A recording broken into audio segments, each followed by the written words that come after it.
नमस्कार दोस्तों, आपका अपना परिवार संजय जीएस पॉइंट में आप सभी का स्वागत है। मैं संजय सर। आइए आप लोगों को यूपी होमगार्ड वैकेंसी जो आई है उसमें 100 जीके जीएस पूछा जाएगा, जिसमें इतिहास, भूगोल, संविधान और यूपी स्पेशल सब्जेक्ट होंगे। उसके सभी के क्वेश्चन को सॉल्व कराया जाएगा यहाँ पे। तो आइए देखते हैं हम लोग फर्स्ट क्वेश्चन, और सभी क्वेश्चन का विस्तार से व्याख्या करते हुए चलेंगे हम लोग। पहला क्वेश्चन कह रहा है, भारत का संविधान लागू होने के समय इनमें कितने अनुच्छेद व अनुसूचियां थीं? ऑप्शन ए दिया है 104 अनुच्छेद 5 अनुसूचियां। ऑप्शन बी दे रहा है 318 अनुच्छेद 27 अनुसूचियां। ऑप्शन सी दिया है 45 अनुच्छेद और 14 अनुसूचियां। ऑप्शन डी दिया है 395 अनुच्छेद व 8 अनुसूचियां। तो इसमें सही ऑप्शन क्या है? 395 अनुच्छेद और 8 अनुसूचियां शामिल थी। जब हमारा संविधान लागू हुआ उस समय 395 अनुच्छेद, 8 अनुसूचियां और 22 भाग थे। 22 भाग थे। वर्तमान में अनुसूचियों की संख्या बढ़ गई है, जो 12 हो गई है। 12 अनुसूचियां हैं। आइए आगे बढ़ते हैं हम लोग। क्वेश्चन नंबर 2 क्या कह रहा है? चींटियों का अध्ययन किसके अंतर्गत किया जाता है? ऑप्शन ए दिया है मार्मिकोलॉजी। ऑप्शन बी दिया है क्रायोलॉजी। ऑप्शन सी दिया है बायोक्रायोलॉजी। और ऑप्शन डी दिया है इनमें से कोई नहीं।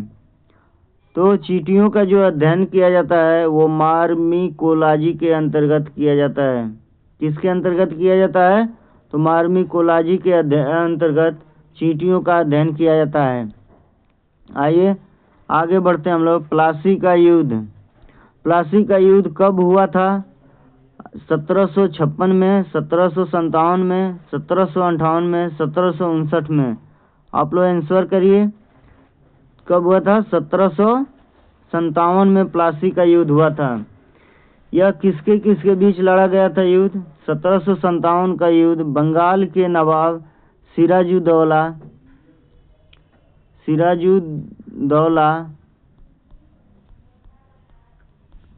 और अंग्रेजों के बीच लड़ा गया था। उस समय अंग्रेजों का सेनापति जो था रॉबर्ट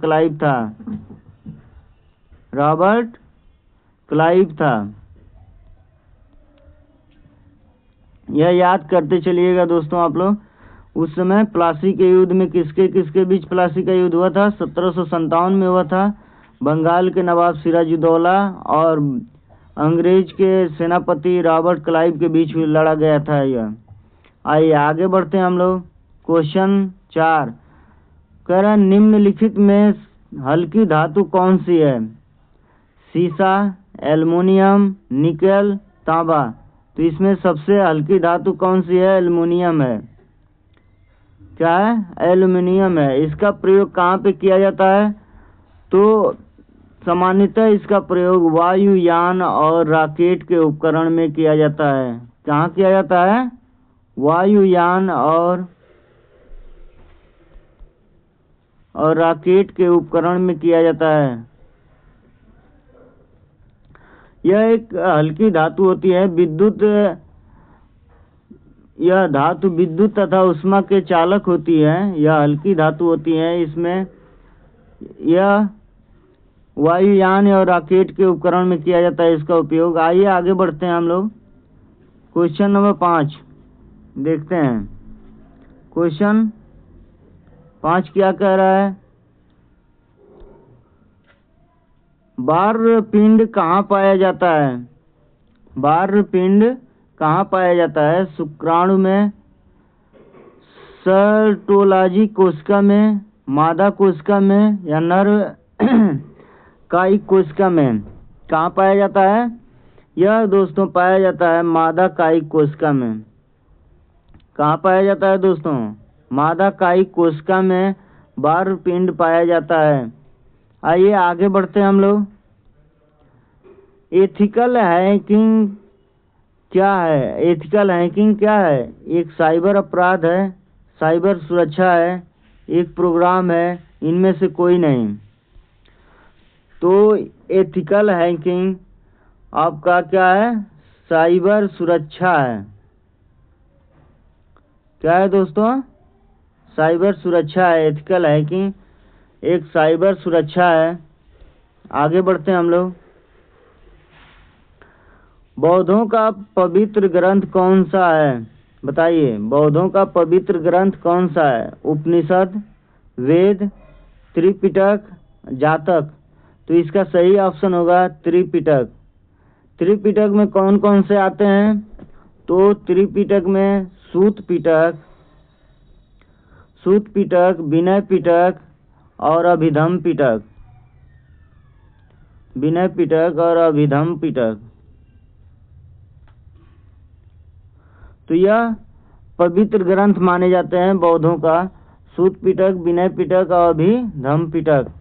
चलिए आगे बढ़ते हैं क्वेश्चन नंबर 8 की तरफ। अमुक्त माल्यद के लेखक कौन है? बताइए, अमुक्त माल्यद के लेखक कौन है? कृष्ण देव राय, स्वामी आपका जवाहरलाल नेहरू, इनमें से कोई नहीं। तो इसके लेखक हैं कृष्ण देव राय। कौन है दोस्तों? कृष्ण देव राय हैं। कृष्ण देव राय के शासनकाल को तेलुगु भाषा का स्वर्ण काल कहा जाता है। तेलुगु साहित्य का स्वर्ण काल कहा जाता है कृष्ण देव राय का के शासनकाल को। आइए आगे बढ़ते हैं हम लोग। क्वेश्चन 9। बैरी लाइट पिस्टल का प्रयोग रात में किस लिए किया जाता है? तो बैरी लाइट पिस्टल का प्रयोग रात में किस लिए किया जाता है? फायरिंग प्रैक्टिस के लिए, आत्मरक्षा के लिए, अपना लोकेशन अपने साथियों को बताने के लिए, या किसी स्थल को कुछ देर के लिए प्रकाशित करने के लिए। तो इसका सही ऑप्शन क्या होगा? डी होगा। क्या होगा दोस्तों? डी होगा। किसी स्थल को कुछ देर के लिए प्रकाशित करने के लिए बैरी लाइट पिस्टल का प्रयोग किया जाता है रात में। आइए इस तरह से हम लोग यह क्वेश्चन देखेंगे। 10वां क्या कह रहा है? बहमनी राज्य की स्थापना कब हुई थी? दोस्तों ये वीडियो अच्छा लगे तो लाइक, शेयर और सब्सक्राइब जरूर करिएगा। इसमें पूछ रहा है बहमनी राज्य की स्थापना कब हुई थी? 1346 ईस्वी में, 1347 ईस्वी में, 1348 ईस्वी में, 1349 ईस्वी में। क्या होगा सही ऑप्शन? तो बहमनी साम्राज्य की स्थापना 1347 ईस्वी में हुई थी। इसकी स्थापना किसने किया था? इसकी स्थापना की बात करें तो हसन गंगू ने किया था। हसन गंगू ने बहमनी साम्राज्य की स्थापना किया था। यह 1347 में इसकी स्थापना किया गया था। यह कहाँ से? आला मोहम्मद बिन तुगलक के शासनकाल से यह बहमनी साम्राज्य आज़ाद हुआ था। चलिए इस तरह से ये हमारा क्वेश्चन आज का यहीं समाप्त हुआ। आज इतना ही। आज पहला क्लास था। कल से क्वेश्चनों की संख्या बढ़ा दी जाएगी और अधिक से अधिक आप लोग जुड़कर इस चैनल को लाइक, शेयर, सब्सक्राइब करें और चैनल में आप लोग बने रहें।